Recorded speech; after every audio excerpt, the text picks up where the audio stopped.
Hello, hello, hello, and welcome to English Learning for Curious Minds by Leonardo English, the show where you can listen to fascinating stories and learn weird and wonderful things about the world at the same time as improving your English.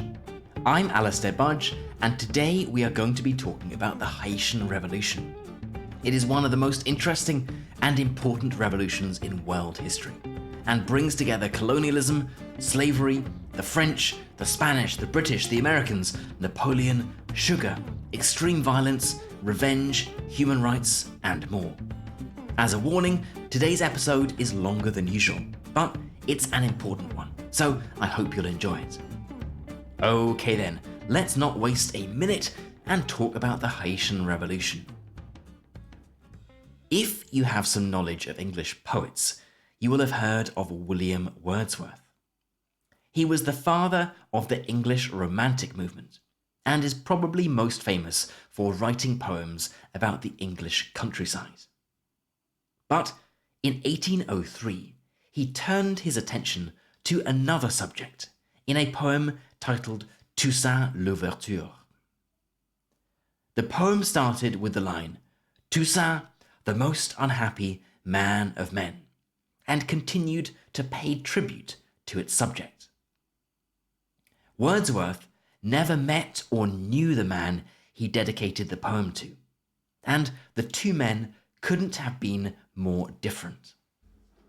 William Wordsworth was born in England, enjoyed a privileged life, studied at Cambridge University, and died at home surrounded by his family at the ripe old age of 80. Toussaint L'Ouverture was born on a slave plantation in Saint-Domingue in modern-day Haiti, and died at the age of 59 in chains in a freezing French prison, just months after Wordsworth's poem. The fact that this romantic English poet dedicated a poem to him gives you some idea of the global impact of Toussaint L'Ouverture. And we can see this poignantly in the last few verses, as Wordsworth wrote about how L'Ouverture would be remembered by generations to come. "There's not a breathing of the common wind that will forget thee. Thou hast great allies. Thy friends are exaltations, agonies, and love, and man's unconquerable mind." In other words, what you have done will be remembered forever. So, what exactly is the story of Toussaint L'Ouverture? Well, to understand his story, and the story of the Haitian Revolution, we need to go back several hundred years. In the middle of the Caribbean lies its second largest island, Hispaniola.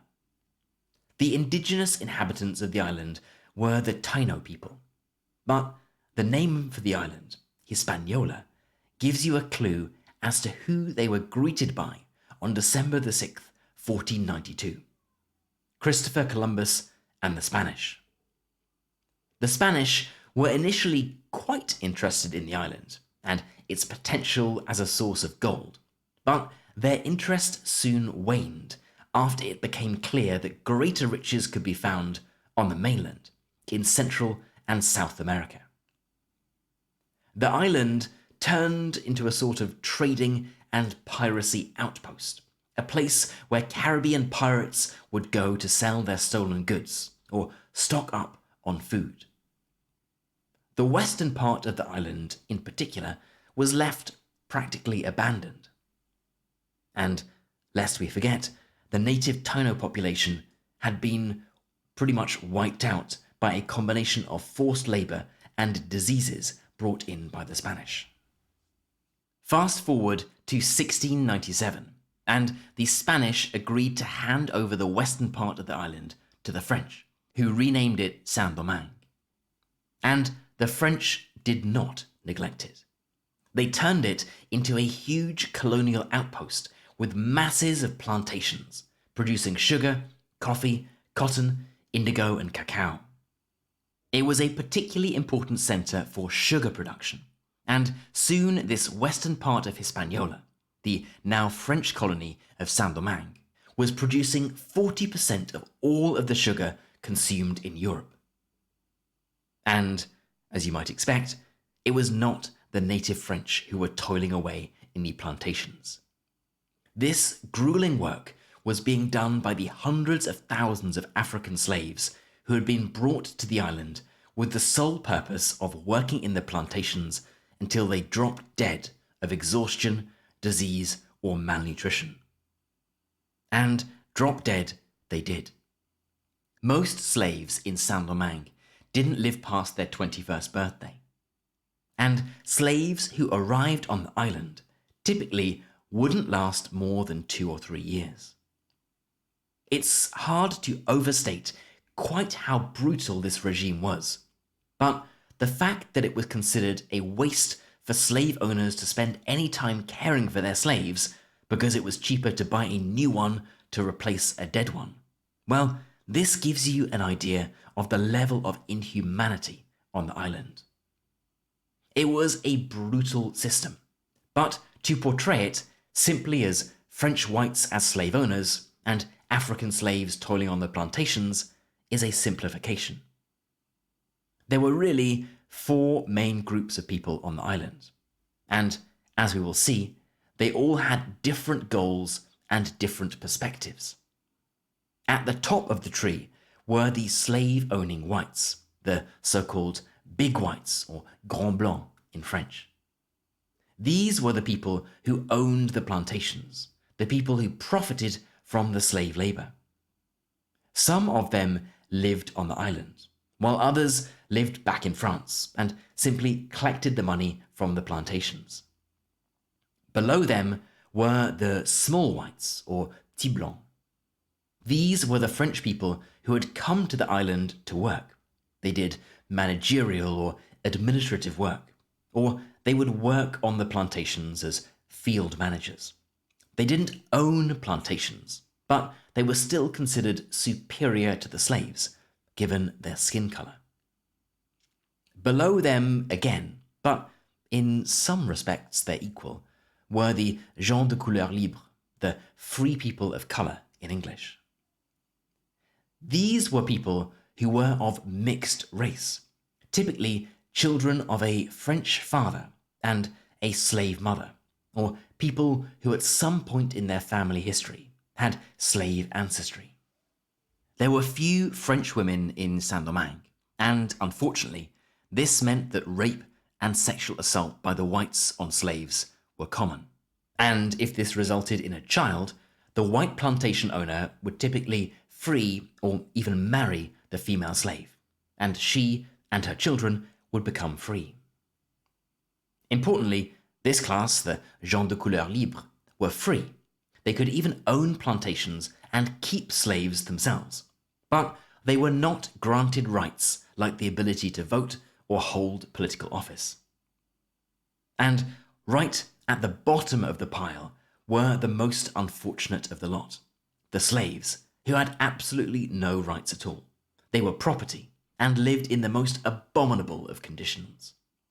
So you have this unusual system of these different groups of people, all of whom interfacing with each other to a certain extent, all of whose interests will complicate matters as this story develops. And just in terms of numbers, the grands and petits blancs, the whites essentially, were in a serious minority. They made up about 8% of the population. The mixed race population was around 5%, and the remaining just under 90% were the African slaves. And these slaves were almost all African. They were born in Africa, transported to Haiti, lived for a short period, and died there. At the time of the Haitian Revolution, so the late 18th century, practically all of the slaves were born in Africa for the simple but awful reason that the life expectancy of a slave in Haiti was so short that they had to be constantly replaced. And to give you an idea about the number of people we're talking about here, there were around 500,000 slaves and fewer than 50,000 whites. Now, these conditions created a dangerous powder keg, a bonfire ready to explode in flames at the drop of a match. you had a tiny minority that controlled a majority and subjected it to the most terrible of conditions based on skin colour alone. And what's more, you had these two other groups, the Petits Blancs and the gens de couleur libre, the small whites and the mixed race population, who were stuck in between the Grands Blancs and the slaves, and they despised each other. That might well have been enough to trigger a revolution, but these conditions were not so different to those that existed in other slave-owning countries. What pushed things over the edge, the final spark that lit the fire, in fact, came from across the seas in France. The French Revolution started in 1879 and continued on and off for 10 years. One of the main ideas of the revolution was freedom and equality for all men. And indeed, on August the 26th, 1789, the Declaration of the Rights of Man and of the Citizen set out clearly what these rights were. There were 17 in total, and the first one set the tone. Men are born and remain free and equal in rights. Social distinctions may be founded only upon the general good. It is a simple idea. It might have been controversial at the time, but it was easy for anyone to understand what it meant. And this revolutionary idea of equality and freedom, and news of the French Revolution, spread quickly. It didn't take long for word of it to arrive in Saint-Domingue, which, let's remember, was a French colony. And it was received in different ways by the four principal groups on the island. For the slaves, clearly it was a message of hope. Slavery was incompatible with men remaining free, so surely this must mean that their freedom would soon be declared. For the gens de couleur libre, the free mixed race population, it was encouraging news, because it would mean that they could do things like vote and stand in elections, which their skin colour did not allow them to do. But it was also slightly concerning, as much of this mixed race population owned slaves. So if slavery was abolished, this would result in a major loss of earnings. For the Petits Blancs, and to an even greater extent the Grands Blancs, it was a frightening prospect. The entire society of Saint-Domingue was structured on men not being free and equal, on the blood, sweat and tears of African slaves. And if suddenly these people were declared equal, well, the good times would be over for the white population. And they presumably knew that liberating the black slave population would not be as simple as declaring their freedom and everyone shaking hands and being friends again. The whites had subjected the slaves to the most horrendous treatment over hundreds of years. The treatment of the slaves by their white masters in Saint-Domingue was particularly brutal, even by slavery standards. Punishments were awful. Arms and legs chopped off. Whippings were common. Control was maintained by an atmosphere of constant fear. The slaves would surely want revenge. Even the idea that the black slaves could think that one day they might be free was a scary one. The whites were grossly outnumbered by more than 10 to 1, and they feared the potential for an uprising if there was even the whiff of freedom, the slightest sense that freedom was possible. The white slave owners, the Grands Blancs, hadn't previously believed that the slaves were even capable of rising up en masse. They understood that there would always be a few that would try to run away or fight back, but they would be publicly executed as an example to others. They didn't believe that the slaves were capable of organizing themselves. For starters, there really weren't many examples of wide-scale slave rebellions. Secondly, they believed that the slaves were mentally incapable of organizing themselves. Slavery requires you to believe that one person is inferior to another by dint of their race, and the whites believed that the African slaves were just not capable of organizing themselves, that they lacked the mental capacity to do so. As you will see, they were grossly mistaken, and they vastly underestimated the people they thought years of slavery and abuse had turned into docile, incapable subhumans. The first act of rebellion came not from the slaves, though, but from a gens de couleur libre, a mixed-race citizen of Saint-Domingue. A man called Vincent Ogé had been born in Saint-Domingue, and he was a member of the colonial elite.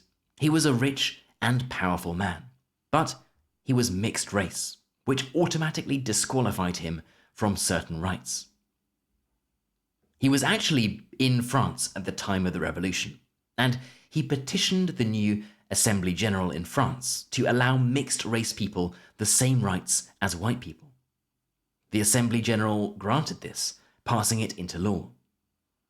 But when he returned to Saint-Domingue in 1790, he found that the Governor-General simply ignored it. He said, "No." Vincent Ogé enlisted a group of mixed-race soldiers, and they rose up in protest.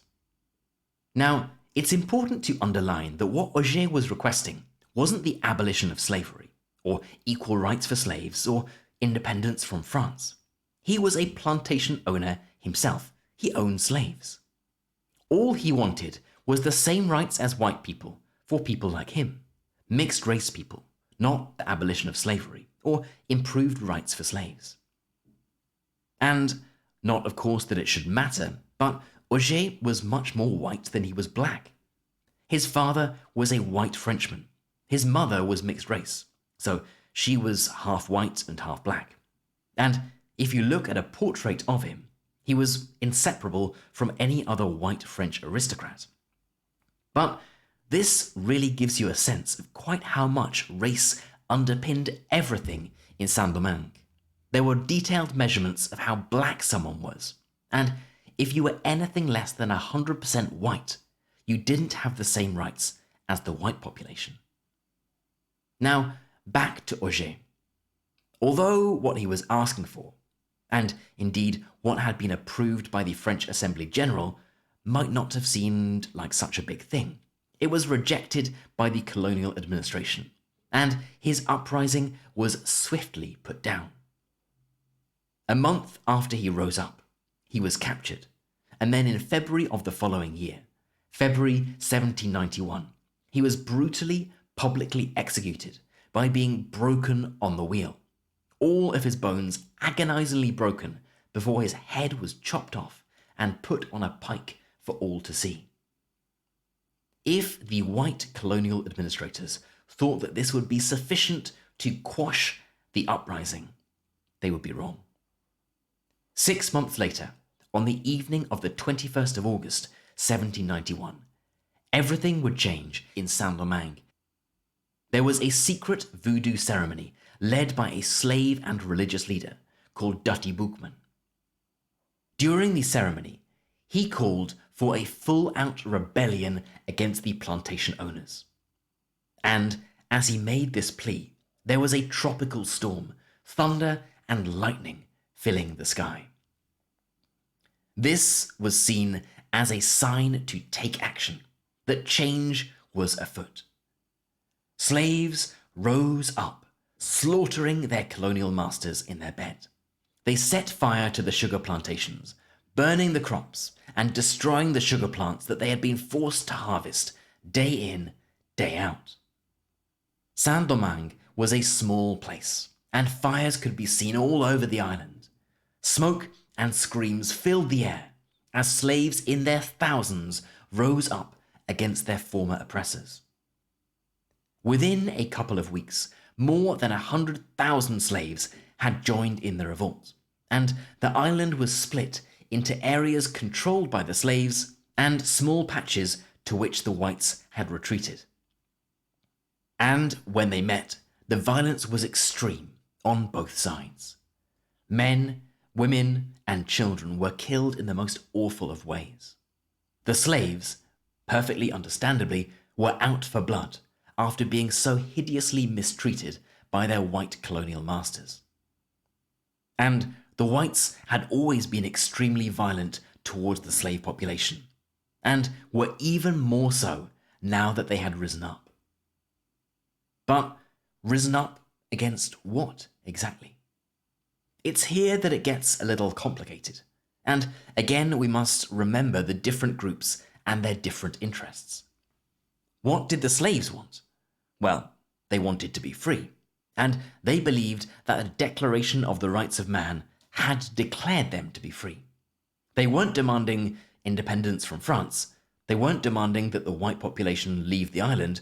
All they wanted was not to be enslaved. And what did the Grands Blancs, the slave owners, want? Well, they didn't want the end of slavery because it was a vastly profitable enterprise for them. Similarly, the gens de couleur libre, the free people of colour, they weren't opposed to slavery per se, but they wanted the right to vote. And the petits blancs, the professional white class, certainly didn't want the end of slavery, nor did they want the gens de couleur libre, the mixed-race people, to be granted the right to vote. And there was also this curious relationship between Saint-Domingue and France. Saint-Domingue was part of France, but the different groups of the colony looked at France in different ways. Initially, most of the slaves looked at France in a similar way to Vincent Ogé, as a potential saviour. France had declared itself to be a republic that respected the universal rights of man, and the idea that no one man was superior to another based on the colour of his skin. The Grands Blancs, on the other hand, looked to France as a dangerous republic. The revolution had resulted in this dangerous declaration, and it looked like France was going to give mixed-race citizens the right to vote. This was a dangerous stepping stone, and there were powerful voices among the colonial population that sought to declare independence from France, turning Saint-Domingue into an independent country. And then, as if things weren't complicated enough already, in 1793, France declared war on Great Britain. Now, why is this relevant to the Haitian Revolution? Well, firstly, it meant that France's military resources were stretched. They were now fighting a full-on war in Europe, which was expensive and labour-intensive. It also presented an opportunity for the British, who found an unlikely ally in the White French, the Grands Blancs of Saint-Domingue. The Grands Blancs wrote to the British and requested them to come and declare sovereignty over Saint-Domingue, essentially turning this French colony into a British colony. The reason for this was not a military one, but because they thought that the British were less likely to abolish slavery. It seemed like a good deal for the British. They would take control of a lucrative trading outpost, the so-called Jewel of the Caribbean. It would result in a large loss of revenue for France, and if they could put down the slave revolt in Saint-Domingue, it would also reduce the probability of a similar slave revolt in British slave-powered colonies.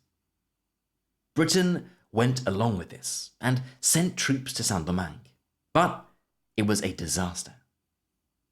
The British troops couldn't handle it and died in their thousands, primarily from tropical diseases, not in combat with the rebel slaves. But to make matters even more complicated, the Spanish also declared war on France. And let's remember that the eastern side of the island of Hispaniola was still under Spanish control. So let's pause and take stock for a minute. There are the British and the Spanish who are at war with France in Europe, and are both fighting with and fighting against France in the Caribbean, in Hispaniola. We have the Grands Blancs, the plantation owners, who are French but have attempted to ally with the British because they think they are more likely to put down the rebellion. We have the slaves who are in control of most of the island, seeking the abolishment of slavery. And at this point, the slaves are not particularly organized. Their advantage is in number. They outnumber the whites by a factor of 10 to 1, but they don't have a particularly coherent vision or strategy. Nor do they have one single leader, a force to rally behind. There are some leaders of the movement, but they all want slightly different things. They aren't able to unite every slave in Saint-Domingue. But it's here that we need to meet, again, a man who will give them one.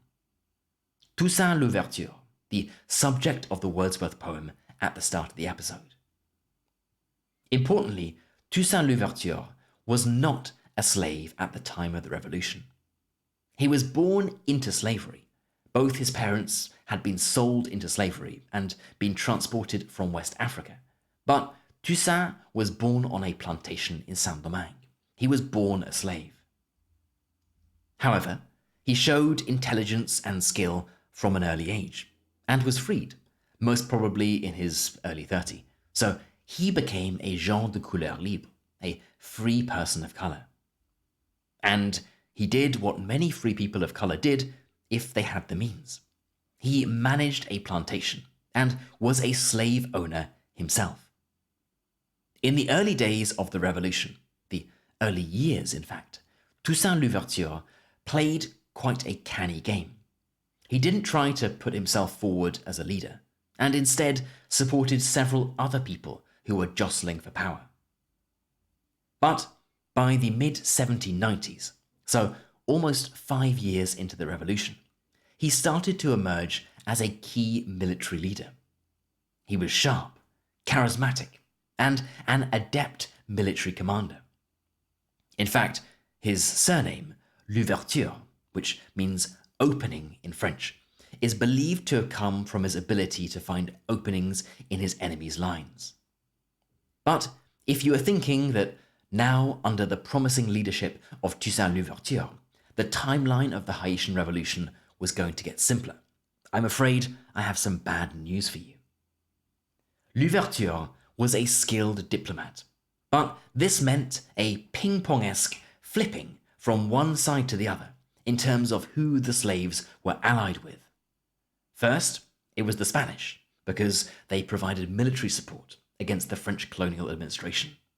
Then, in May of 1794, he switched allegiance to the French Republic, to France. The key reason for this switch was that the Republic of France had, in February of 1794, done what the slave population of Saint-Domingue were fighting for. They had formally announced the abolition of slavery. And let's remember, Saint-Domingue was part of France. So, with one stroke of the pen, the 500,000 slaves of Saint-Domingue suddenly became, theoretically at least, free citizens of France. By switching allegiance from Spain to France, he was allying himself with the home country, with freedom and with the emancipation of the slaves of Saint-Domingue. Now, he was fighting the Spanish and the British. Fortunately for L'Ouverture, the Spanish were not so interested in Saint-Domingue, and a peace treaty was signed in July of 1795. And as for the British, yes, Saint-Domingue was still of interest, but there were more important wars to be fighting back in Europe. And by August of 1798, after repeated losses to L'Ouverture's by now well-drilled forces, the British cut their losses and left Saint-Domingue for good. But if you are thinking that that was it, no, there is more.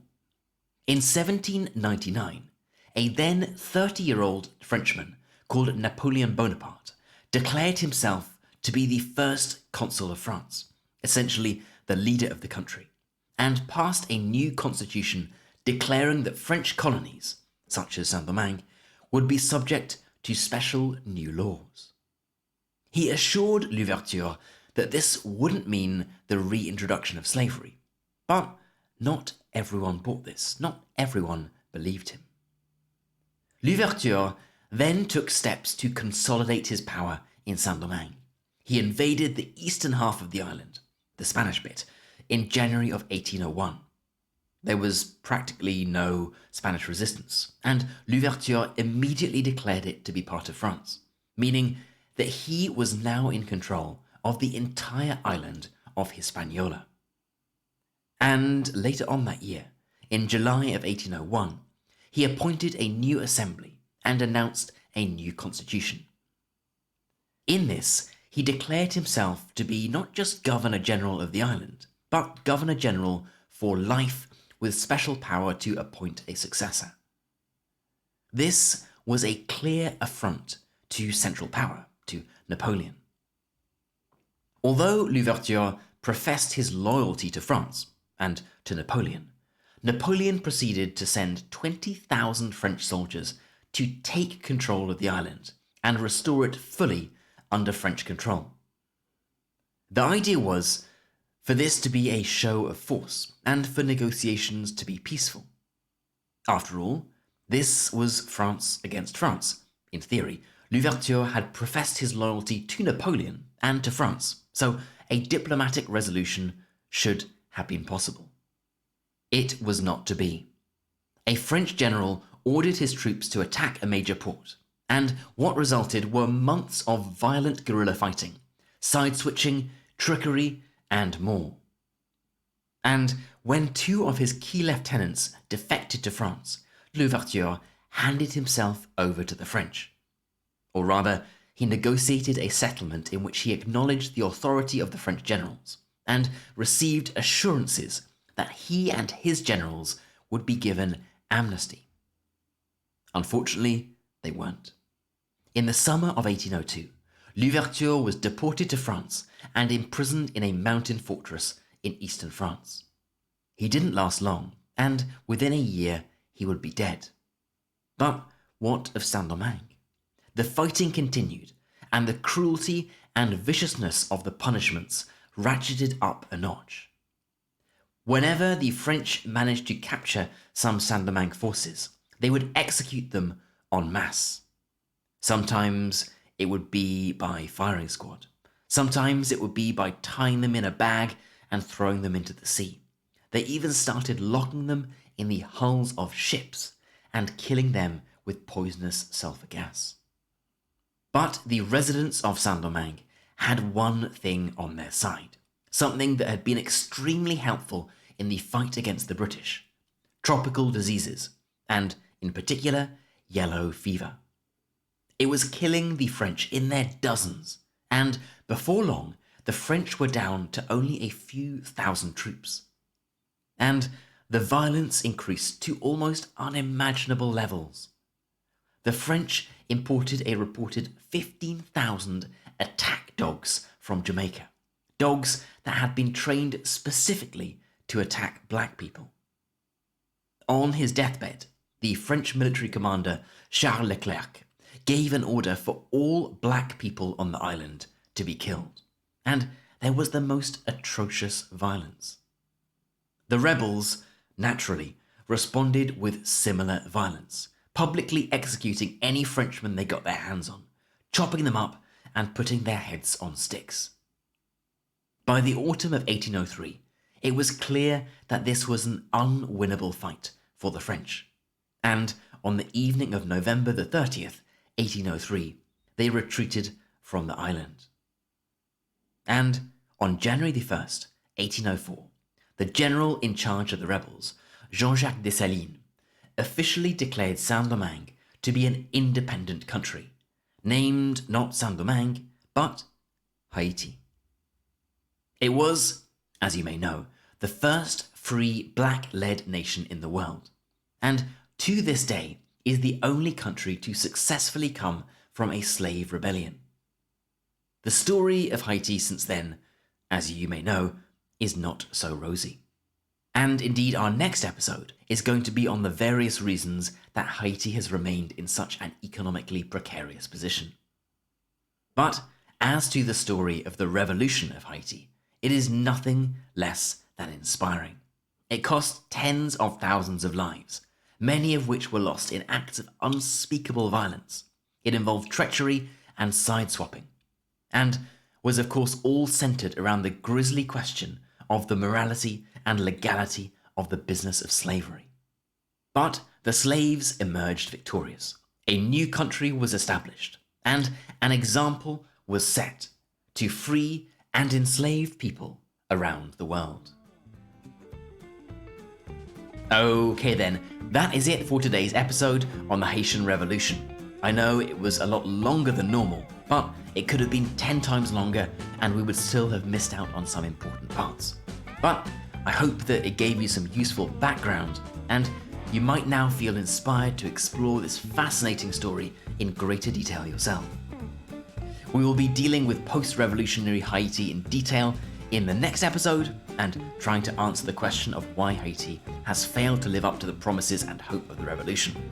You've been listening to English Learning for Curious Minds by Leonardo English.